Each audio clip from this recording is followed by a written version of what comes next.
keanehan data. Jadi dari arah depan ada orang yang membawa keranda mayat, dikejar terus belokan, kan ada belokan yang mau ke atas itu. Nah itu hilang di situ. Jadi di luar tenda itu ada kelihatan sosok perempuan. Jadi, teman saya ini akhirnya memberanikan diri untuk keluar untuk melihat. Nah di situ teman saya itu langsung masuk lagi karena sosok perempuan ini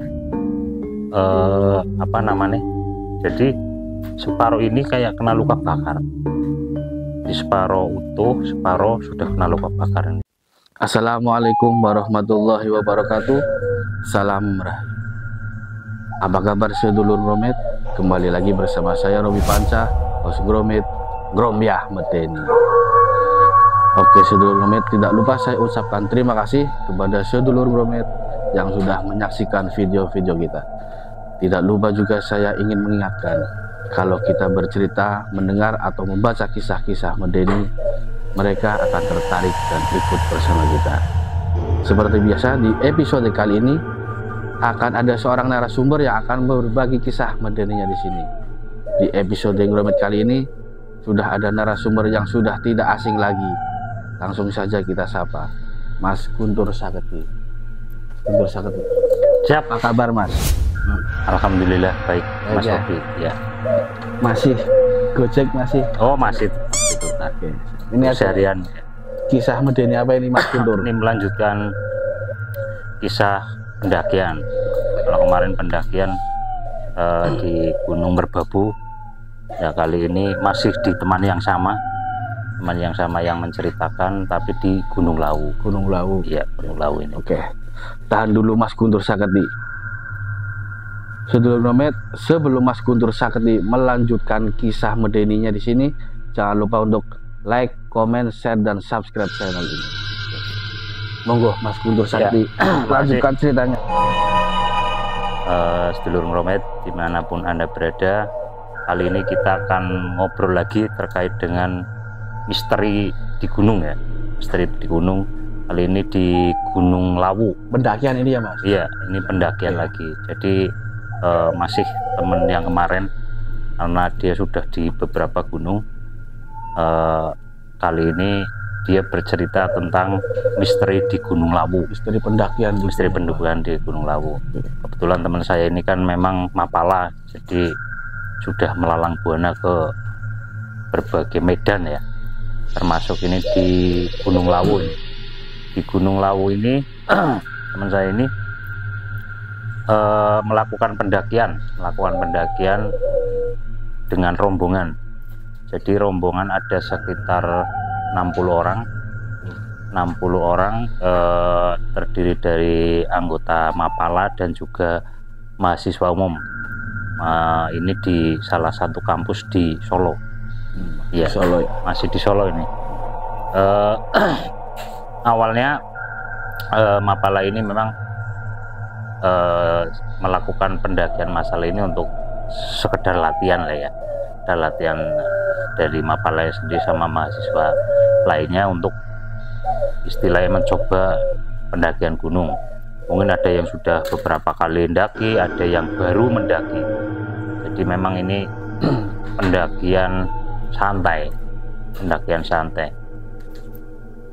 Jadi kejadian di tahun 1997 ini mapala di salah satu kampus di Solo melakukan pendakian sekitar 60 orang, berangkat dari pos jalur Cemoro Kandang.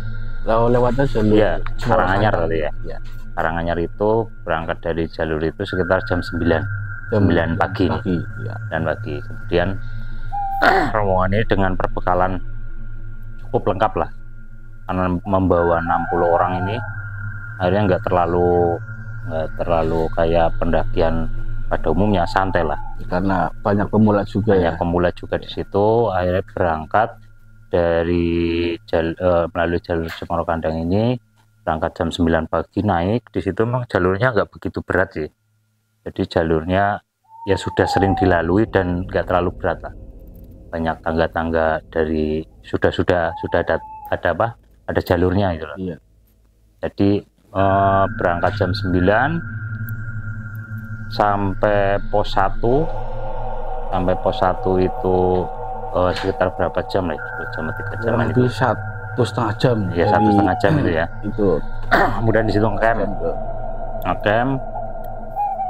Teman-teman mahasiswa dan mapala ini istirahat di situ. Kemudian ada yang mengabadikan momen, ada yang melakukan kegiatan foto-foto dan sebagainya lah, ngobrol istirahat di situ. Kemudian setelah hampir sejaman di lokasi itu, kemudian berangkat lagi ke pos 2. Nah, di pos 2 ini sempat istirahat juga di situ. Jadi istirahat karena banyak pemula ya yang di situ. Akhirnya istirahat sebentar, kemudian melanjutkan ke pos 3. Nah, di pos 3 ini sekitar kalau di pos 2 itu sudah menjelang maghrib. Di pos 2 itu sudah menjelang maghrib, tapi cuman istirahat sebentar, mungkin ada yang sholat dan sebagainya, kemudian melanjutkan perjalanan ke pos 3. Berarti keadaan malam ya, habis maghrib ya, maghrib. Berangkat naik sampai di pos 3 itu sekitar jam 10 malam. Jam 10. Nah, jam 10 malam itu di situ karena sudah pada capek, akhirnya ngecamp di situ. Dan sebelum mereka mendirikan tenda itu, di situ sudah ada 3 tenda. Ada 3 tenda di situ sudah didirikan, kemudian sudah ada api unggun. Terlihat ada aktivitas di situ. Yang 10 itu cuma tidak terlihat orangnya karena mungkin orangnya di dalam tenda. Oh, berarti ini dari pendaki lain ya, Bu? Iya, dari pendaki lain. Iya. Dari pendaki lain. Sudah di situ ya biasalah, camp di situ, kemudian istirahat sampai pagi. Setelah pagi itu para pendaki ini keluar dari tenda masing-masing. Nah, tenda yang 3 itu sudah nggak ada. Di situ itu sudah bersih dan tidak terlihat ada aktivitas sebelumnya. Jadi biasanya mendirikan tenda kan ada bekas-bekasnya, kemudian yang tadinya api unggun itu juga nggak ada. Tapi memang dari awal melihat tenda itu nggak ketemu sama orang yang... Iya, nggak ketemu sama orangnya, karena mungkin di dalam tenda ya, tahunya kan lagi istirahat di dalam tenda, jadi nggak begitu melihat keanehan. Tapi setelah pagi itu aneh, tidak ada bekas api unggun. Biasanya kan ada bekas apalah, abu atau apa, itu bersih dan bersih. Nah, konon di situ tuh sempat ada kejadian. Jadi ada sebuah makam pendaki, tapi sudah lumayan sepuh ya, maksudnya sudah lumayan umurnya, dan meninggal di situ. Dan dimakamkan di situ juga. Dimakamkan di situ. Nah, itu informasinya bahwa pendaki itu kedinginan di situ, akhirnya meninggal di situ. Nah, tapi nggak tahu apakah itu ada kaitannya dengan makam itu atau enggak. Tapi yang jelas rombongan pendaki ini nggak begitu heboh lah, karena mungkin ya taunya mungkin sudah dibersihkan atau apa. Tapi memang di situ keanehan yang tenda penghilang 3 itu memang sempat jadi pembicaraan teman-teman mapala dan mahasiswa lainnya di situ. Setelah pagi itu berangkat lagi ke pos 4. Berangkat ke pos 4 itu kan melewati ada salah satu sendang kahuripan. Itu kalau boleh tahu berangkat Pagi itu jam berapa dari pos 3 Ya itu? jam 7 jam 8-an lah, Masih pagi lah ya. masih pagi segitu. Pagi. Jadi kalau jalur itu tuh ada sendang, namanya Sendang Kahuripan. Jadi sendangnya itu cuman tetesan air di situ, kecil lah, nggak bukan sendang besar loh, nanti sendang kecil. Nah, ada salah satu mahasiswa yang lewat situ, tapi apa ya, mengeluarkan kata-kata kotor lah, marah gitu loh, nggak tahu marahnya kenapa, tapi di situ kayak marah-marah di situ gitu loh. Kayak teriak-teriak gitu. Kayak teriak-teriak gitu. Dan di situ konon juga pernah ada salah satu pelajar SMA dari Jakarta yang meninggal di titik itu, Di lokasi sedang itu ya. Kalau boleh tahu Mas Guntur, diceritakan nggak sendang itu sendang alami atau buatan manusia? Sendang alami, sendang alami dari alam, cuman nggak bukan besar ya, cuma hanya tetesan air aja, tetesan kayak sumber air kecil gitu loh. Padasan gitu mungkin ya. Ya mungkin seperti itulah kalau di sini ya. Nah, setelah kejadian itu keanehan datang. Jadi dari arah depan kan ada ada belokan ya. Ada belokan itu ada orang yang membawa keranda mayat. Setelah kejadian itu loh. Setelah kejadian itu ada orang yang membawa keranda mayat, 4 orang itu. Tapi setelah belokan hilang. Nah, itu posisinya dari atas berarti ya? Iya, dari atas. Itu semua lihat itu orang bawa keranda mayat. Dan itu pun mereka jalannya agak cepat ya. Namun ketika sudah dikejar terus belokan, kan ada belokan yang mau ke atas itu. Nah, itu hilang di situ. Itu posisi masih pagi? Ya masih pagi, siang lah. Kalau udah jalanan nggak maksudnya ya masih siang lah, masih kelihatan itu. Nah, itu ada keanehan di situ. Semua mahasiswa dan mapala juga melihat kondisi itu ya. Tapi akhirnya karena karena mungkin teman-teman juga ya udahlah, mungkin kejadian alam aja akhirnya. Kemudian melanjutkan ke perjalanan menuju ke pos keempat. Kan ini tadi perjalanan belum sampai ke pos 4 ya? Masih. Mas Guntur, sebelum kita melanjutkan perjalanan ke pos 4, monggo disambit dulu. Ini ada sedikit, bukan aksesoris ini Mas, ini asli ya, kopi ya? Asli.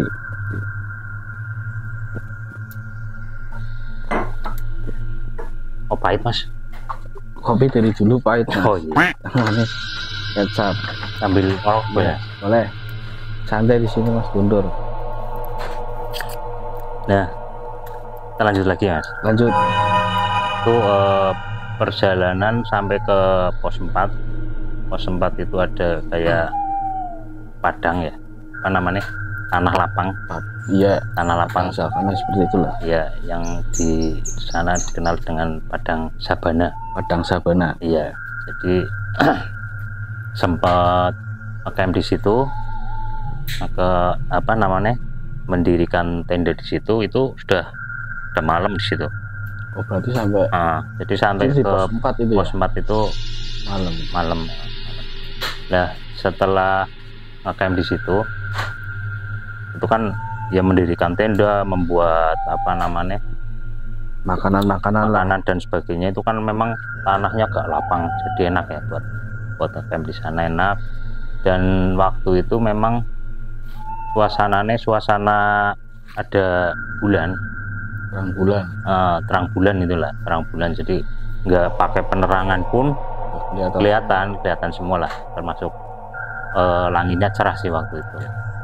Dan para pendaki ini melakukan kegiatan di situ dan istirahat. Kemudian waktu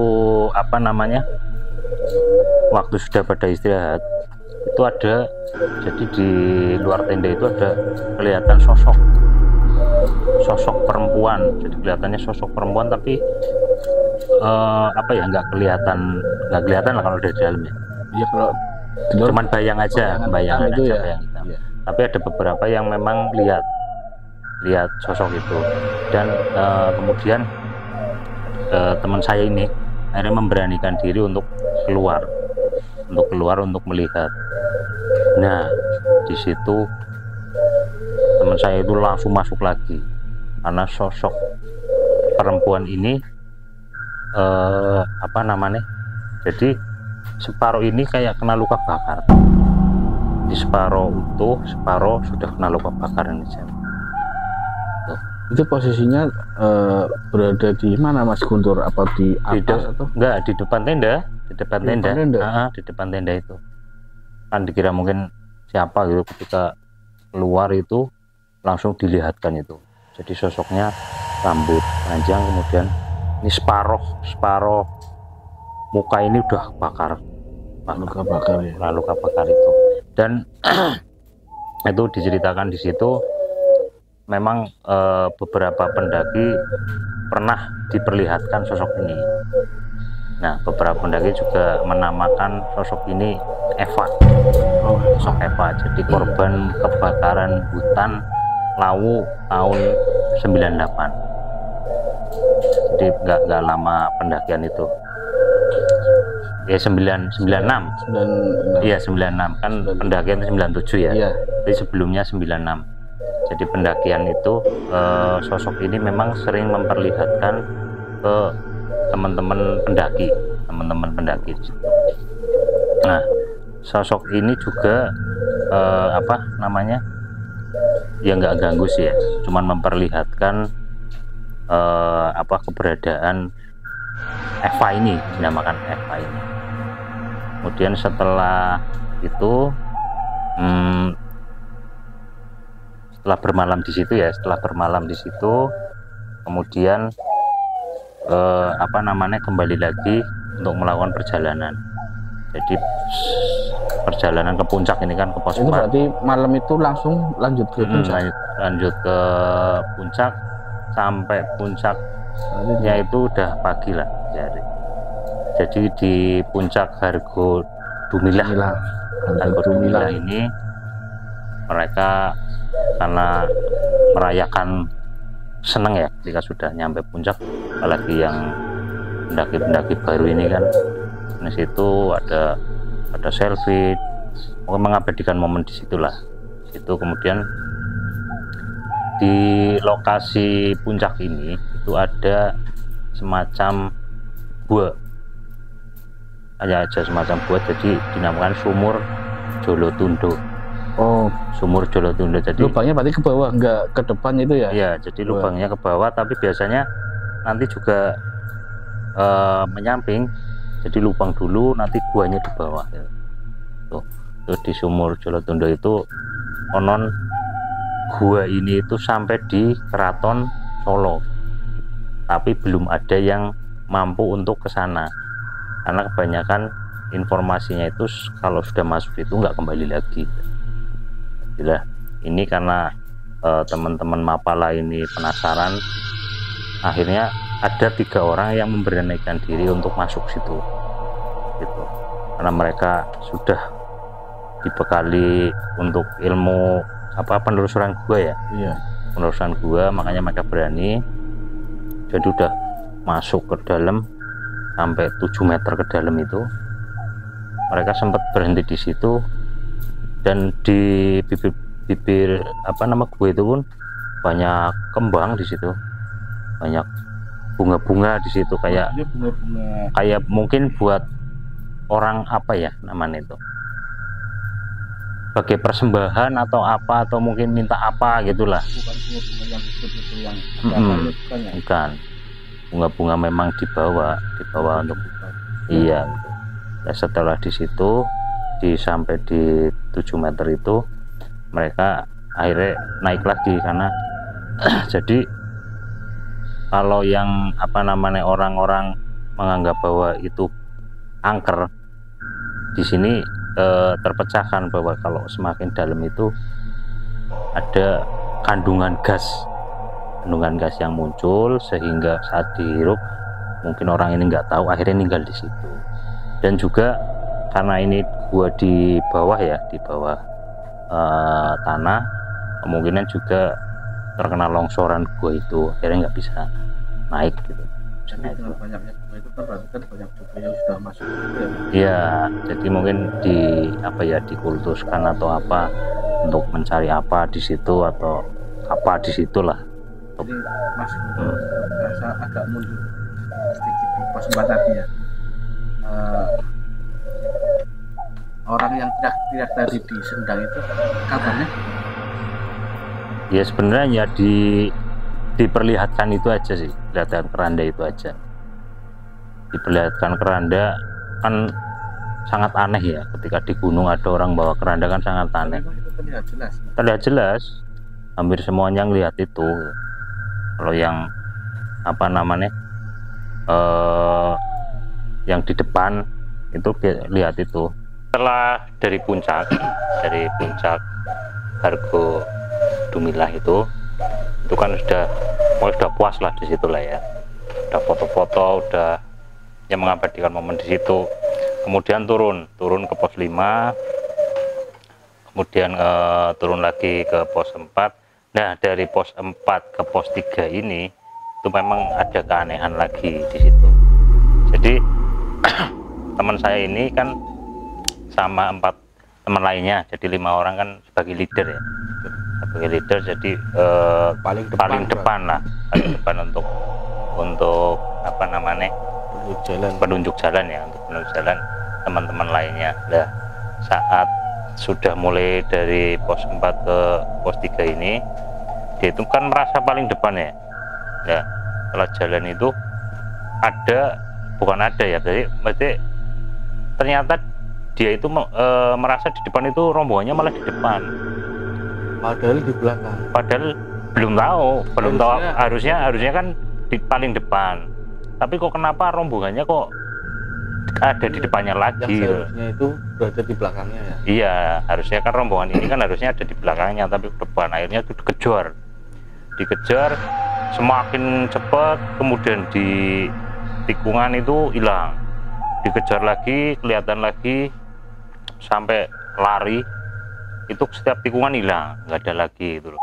Sampai hampir 3 tikungan, kemudian hampir nyampe di pos 3 itu akhirnya udah istirahat dulu karena capean ngejar itu ya. Setelah nggak lama itu ternyata rombongannya itu masih di belakang. Iya, datang kemudian ternyata ternyata masih di belakang. Nah, itu jadi pertanyaan, loh kenapa tadi di depan itu siapa? Itu. Nah, itu akhirnya di pos 3 situ sudah kumpul semua, istirahat. Udah di situ istirahat sebentar, kemudian turun, udah nggak ada masalah turunnya itu.